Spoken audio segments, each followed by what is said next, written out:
pieces and products in session. The light's cooking. Anyway, today I'm a good friend Colt with me. And we're going to be doing a spotlight story. And so, yeah, Zoom stuff. Say who's here too. Anyways, so we're just going to get in. Okay. Tell me a little bit about this. Well, my name's Colt. I have 6 years clean. And I guess nowadays I would just say I'm just a regular guy trying to live a happy life with my family and kids and eat pupper. And I think that I don't know. There's a lot of layers to every person. I think I'm pretty chill, pretty regular guy nowadays. So that's what I would say. Nowadays. What's your favorite part about your life today? Having my family back in a place to call my own for the first time in my life. I think I would say I worked my ass off for 5 years to get myself into a position where I'm comfortable, happy, and I feel like I'm on vacation when I go back home, you know? So that would probably be it for me, I think. I love that. Yeah. To anyone listening, what would you want someone to know about you beyond your addiction? That I'm a very caring, willing guy, and I give more than I have. And I think with friendship, I give what I receive, just to be honest. And I think I'm a real person. I think like very real and to the point, and very caring. That's what I would think. If that answers the question. I think it does.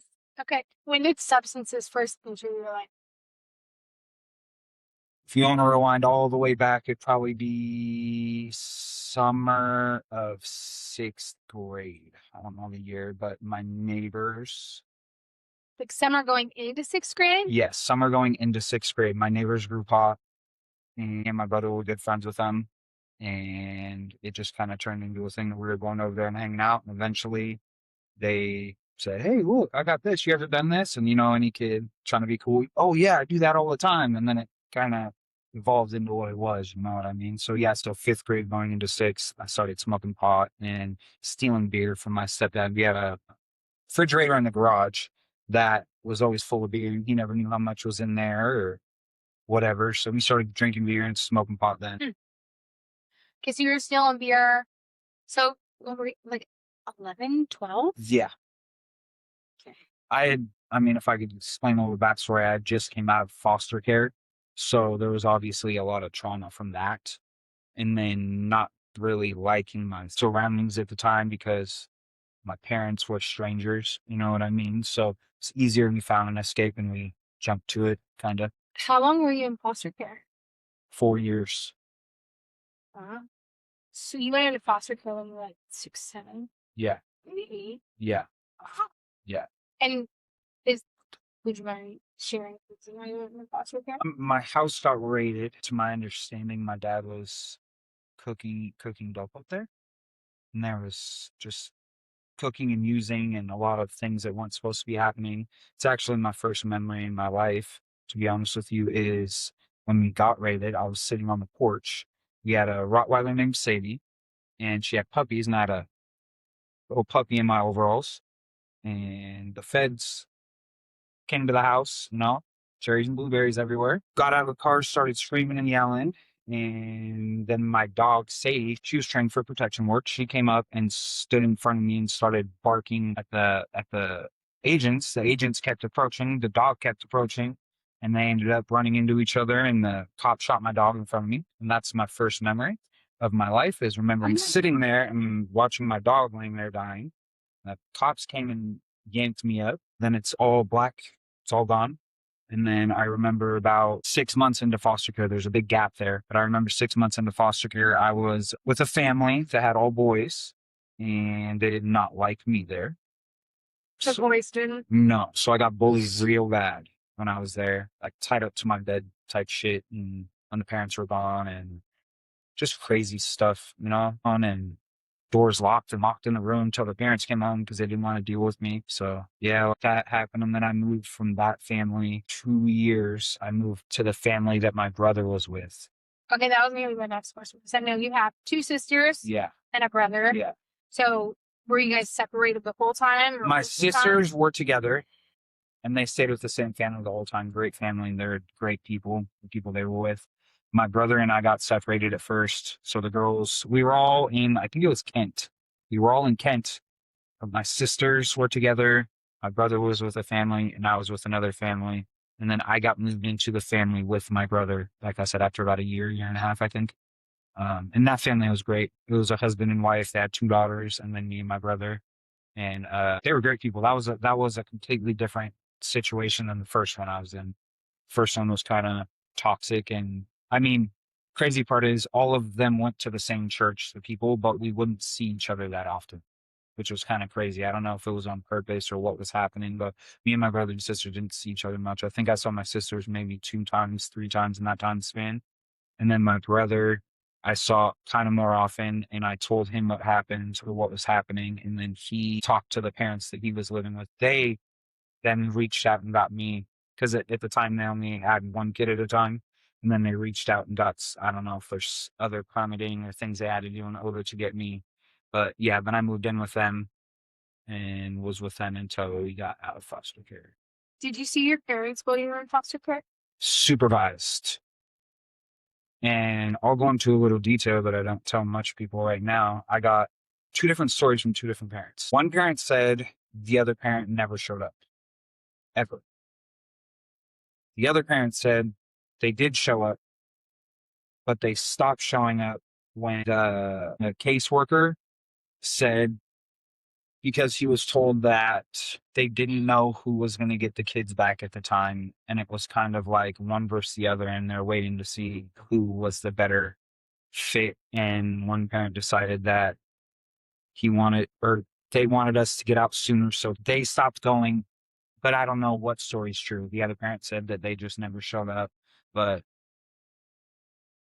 And your memory is not very. no, I don't remember any of it, to be honest with you. I'm very blacked out until I got back to my parents' house. A lot of my childhood, I have no recollection of zero. Like I said, I remember that event that happened when the feds came, and then a little bit in the first house, a little bit in the second house, and that's about it. Pretty much what I've talked about today. Yeah. So when you first started using substances, and you talked about this a little, you said, they gave you kind of like an escape. Mhm. So looking back, when did you realize that things were changing Things were changing, like with myself or with my with your drug use? I guess at first it started off as just kind of like something that was fun. And then I realized that I was almost chasing after it at a time because it made me feel not have the feelings that I had, if that makes sense. Mm-hmm. Because there was bitterness, obviously, from the beginning of my life. There was bitterness, and I realized it started making that bitterness not feel so heavy. Kind of like probably 6 months, and then it turned into an everyday thing, you know. Was there ever like a moment where you knew it was becoming a problem? I never thought it was a problem, honestly, until the end of my story. Did you ever realize or recognize that you were an addict or that you had an addiction? I did, but I guess in my head, the way that I saw it is that I was living my own life and doing my own thing. Because I never, to be honest, I got away with so much for so long that I just felt like other people were judging me instead of looking at themselves. I didn't see it particularly as a problem. I was blind to the fact of the chaos that I was causing, if that makes sense. No, that makes sense. I was blind to it. I thought everybody else was fucked off because, or I guess until my son was born. That's a better way to put it. Until my son was born, I didn't realize I had a problem to my son. I didn't acknowledge it. Maybe I knew, but I didn't acknowledge it. Were you able to acknowledge when he was born that this was a problem? Yeah, that's when I started getting in my head. And I think a lot of my mental instabilities started to come out because I had guilt. I was there with my son, but I was high. And I had my dream of a little boy, but I wasn't the man I needed to be, and I knew I wasn't, So I think that's when I really realized that. I think before that, I didn't really care what anybody thought because I was living my own life. What was your lowest point or moment that stands out? When I got asked to leave my house that I had by the time of my because I had left drugs on the counter, and my mother-in-law found them, and I got asked to leave the house with my kids and my wife and was not welcome back. And that was the beginning of when things got really extreme. Did your wife know that you were on drugs when you guys got together? Or was that something that you kept hidden? I tried to keep it hidden from everybody. I think she probably knew, but I tried my best to hide it, you know? She's a normie, right? Correct. Yeah. She, drinks like a normie. She can have a drink and be okay. No, Not I've seen her. You yes. could have beer in your house for 6 months and nobody touch it. Absolutely. So I think she knew, maybe, but I don't know for sure, It's kind of one of those things. She caught me a couple times and there'd be arguments and da da da da, da, and then I'd say I'm gonna quit and this and that, but she would believe me. Yeah. She put a lot of faith into me. A lot of faith into me for probably in the wrong times, but I'm grateful. I'm grateful that You guys have a pretty good story. yeah. Very, very, very colorful, very interesting for sure.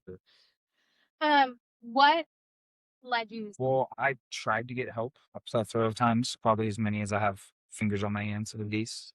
But I don't think I was ever ready. I went to rehab when I was 16 for the weed. I went to rehab when I was 18. I went to rehab when I was 21. I went to rehab when I was 23, like magnitude of times. My mental health, drugs and mental health, I will just say are horrible mix. Horrible mix. Horrible I mix. would agree. Yeah. So, I mean, there was times where I'd get bad and I myself would be like, I need to get help. I'd go into rehab, but then I'd get out and I just get high because I wasn't ready. You know what I mean? I thought I was ready, but I wasn't ready. So if we want to refer back to the last time, it was because I was looking at losing the rest of my life. That's a wake up moment. I was looking at losing everything, and I already had lost 99% of relationships in my life. My son, I got to see gracefully because my wife gave me the opportunity. I got to talk to him, but outside of that, I was kind of shunned out from the family. And I think at that point, I had lost everything. So that would be the last time, though, if we want to revert. Before that, my mental health would just drive me insane, and I would kind of lose my shit, and say, I'm going to go get help. And I'd go get clean for 30 days, and then I'd come home and I'd get high pretty repetitively. Was there like a person, event, or realization that made you change everything? I know you talked a little bit about like I was losing my light. Obviously, people would be my wife, my daughter, and my son. But an event, yeah. The end of my addiction, I was living in a trap house, my trap house. And to put it in short words, I shot someone. I ran. I hadn't slept for probably anywhere between 15 to 18 days at the time, maybe longer. I was just up and on one. And I was in a psychosis and I shot someone and I ran from the cops. And I was gone for a week, 2 weeks. 2 weeks I ran. I disappeared and I kind of sobered up and my face was all over the news and everybody that I knew was looking for me. I was getting bashed on the internet. Yeah. It was bad. It was really bad. And running made it worse. Yeah. And then actually your husband helped my father find a lawyer for me and got a lawyer. And then I turned myself in. But that was yeah. I remember that was pretty intense. Yeah. We were on like Washington's. Well, so I don't mean to laugh. No, it's funny now. It's funny. Yeah, it was bad. That was yeah.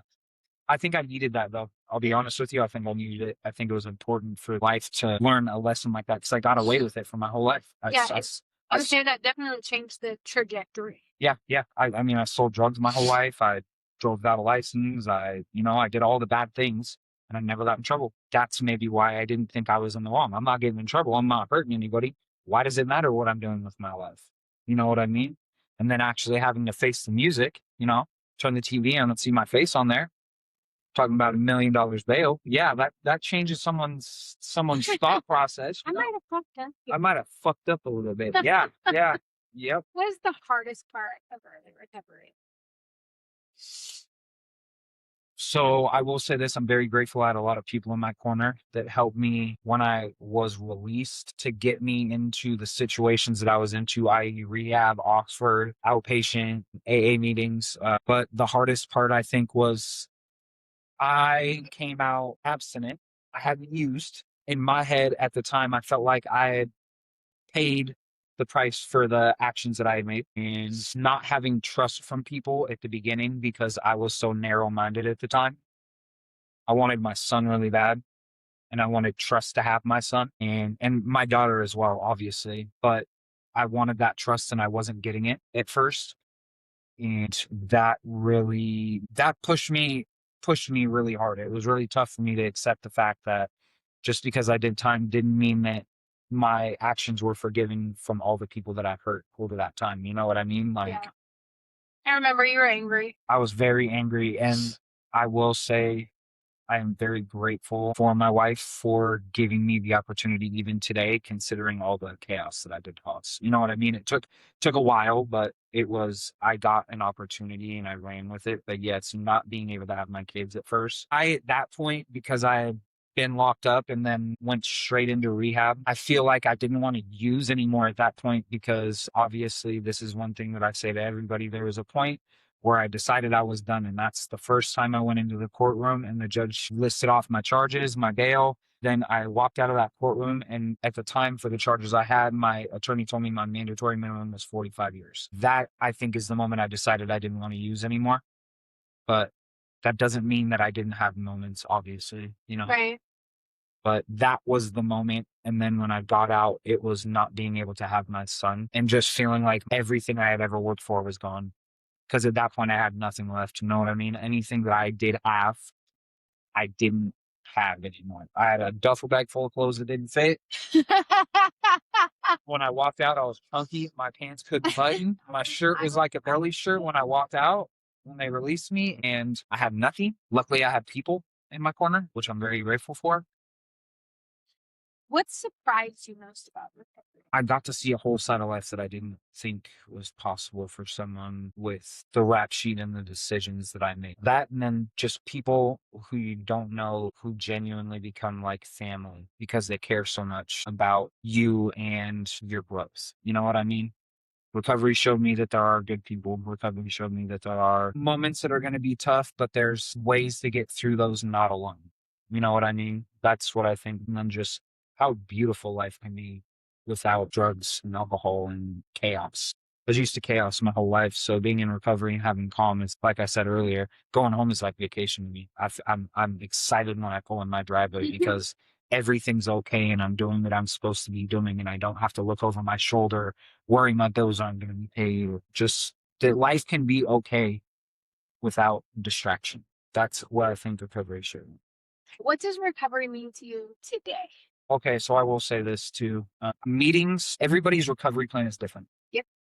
Everybody goes through recovery different. They need different tools, different avenues to help them, you know, whether it be outpatient, AA, NA, CA, whatever it is that your choice, whatever. My recovery, I didn't particularly use those tools, maybe as much as I should have. I did on occasion, but I used them as a tool. When I needed them, I used them. My recovery was a living amends recovery where I had to do the next right thing and continue to do the next right thing. And some of my apologies, I guess you could say, are just being a different person. I did obviously do my, you know, my apologies. I'll be honest, I didn't work the steps. I didn't work the steps for my recovery. You know, some people may say that I may not be clean today or living in recovery, but that wasn't part of what I needed to be sober today or clean or, you know, covered.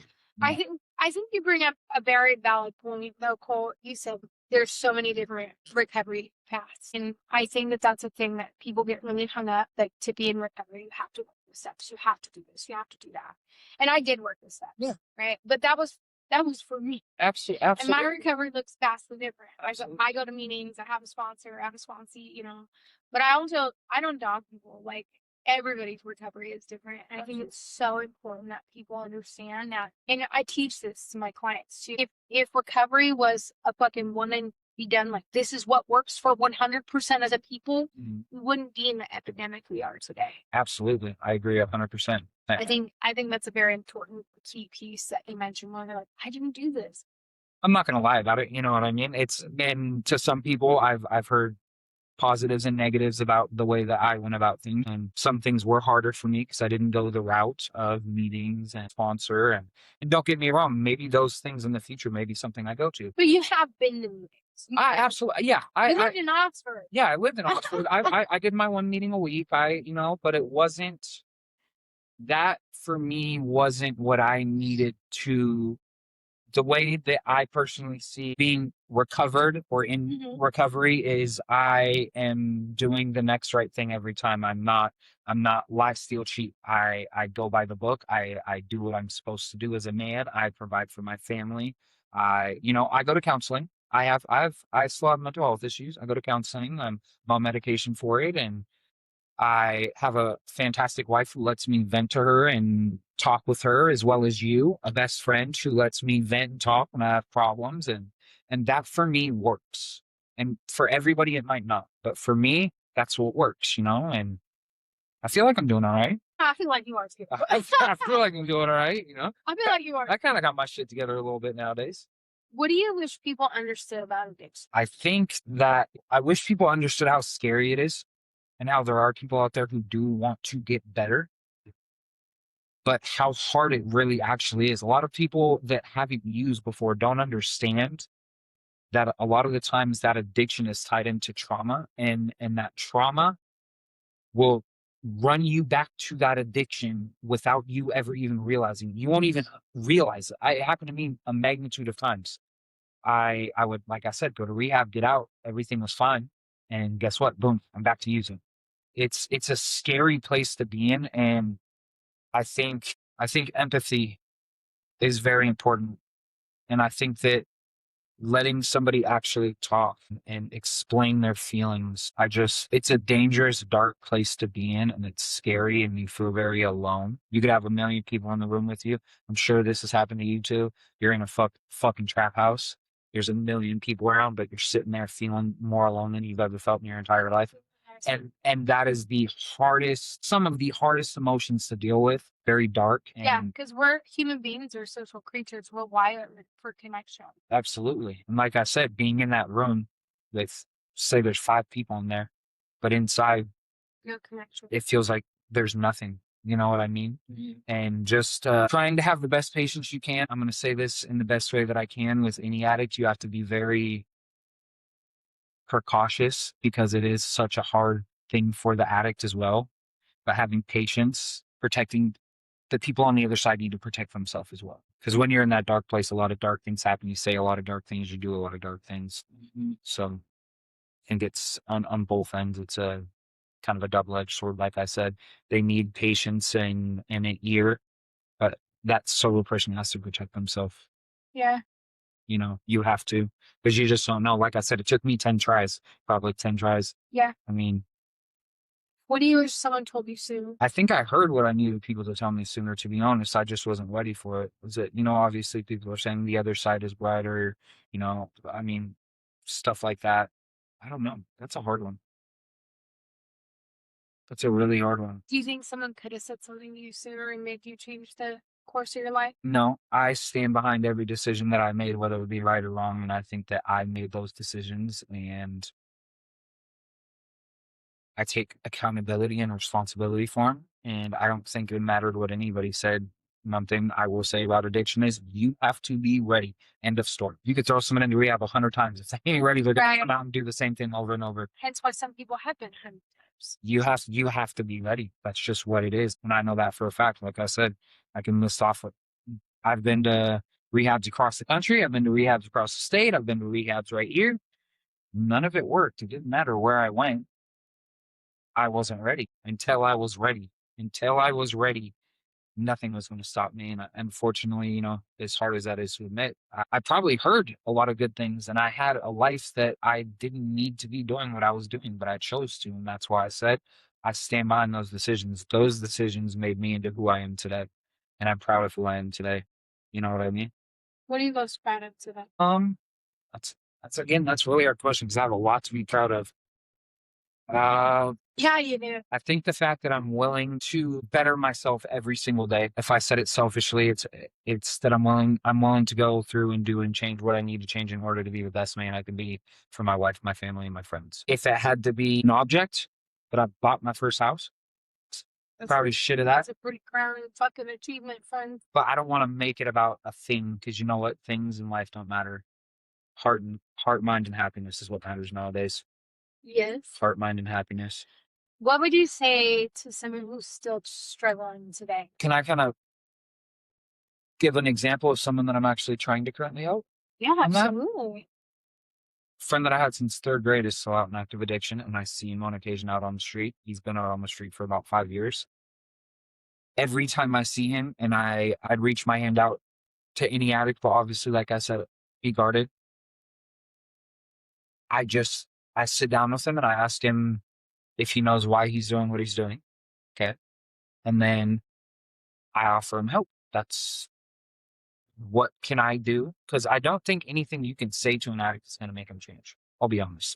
My personal belief, they've probably heard it from their mom, from their dad, from their grandma, from their grandpa, friend, whatever. I think letting someone know that there is help available and you will do what you can to help them. I think that's maybe what I try to think what would have helped me. But again, I got offered that and I didn't take it before. So what I would probably say is just make this easy. The other side is brighter. The other side is brighter. Obviously, you still have issues, you still got problems, but it's a lot brighter. Your down my downs today are better than the best days I ever had in my life when I was in addiction. I could say that. What gives you hope? What gives me hope? I don't know. You don't know what gives you hope? My family, my friends. As weird as it sounds, I kind of feel like I just have it. I just have hope. I don't know what gives me hope. I mean, Do you think you give me hope? yeah, I could say that. Or I have a I have a lot of faith in myself nowadays. A lot of faith in myself that I know it doesn't matter what the situation is, I'm gonna get it figured out and I'm gonna make it happen no matter what without using. I'm very confident in myself now with that. Yeah. It's kinda I feel like that sounds bad the way that I'm no, it doesn't. No, just no. I went to a meeting one time, and this guy he was talking about the difference between faith and hope. And I remember he shared this, and to my surprise, I never heard this in a meeting, and I've never heard it again. And it was the dopest way I'd ever heard it explained. I'm gonna try to do it justice. He said the difference between faith and hope is when you watch a tightroper with a wheelbarrow walk across the tightrope, you hope they make it across the other side. Faith is getting in the wheelbarrow. I like that. That's dope. It's all like, 100%. get in. Exactly. Exactly. 100%. Oh my god, I haven't even thought of that. That's a deep one. That's That very is. deep. Get in the wheelbarrow. Absolutely. What does progress mean to you? Progress. I don't know. Someone told me in the past that the day you stop learning is the day you start dying. Ooh, I like that. And I try and live by that. If I'm not willing to learn, then I'm not willing to grow and I'm not willing to be a better man than I was yesterday. And I think that for me is something that drives me is knowing that every single day I want to be this much better than yesterday. Right. You know what I mean? It doesn't need to be much. It doesn't need to be much. If I woke up grumpy this morning, I need to wake up this much less grumpy tomorrow and this much less. And then, eventually it turns into like those things start to fade. You start to wake up with a smile, then you start to wake up with joy, then you start, so Yeah. I think that's it for me is just every day trying to be a little bit better than you were yesterday. Thanks for coming on and sharing your story. Absolutely. I appreciate you. Thank you for the opportunity. Yeah, of course. And as we close, I just want to say if you're someone struggling with addiction or life feels chaotic or messy or crazy, know that you're not alone. People are here. We're waiting for you. If you have a story that you'd love to share, we'd love to hear it. You can reach out to us on all our socials, piecesinprogress@gmail.com. We'd love to hear from you. Remember, there's a message even in the mess.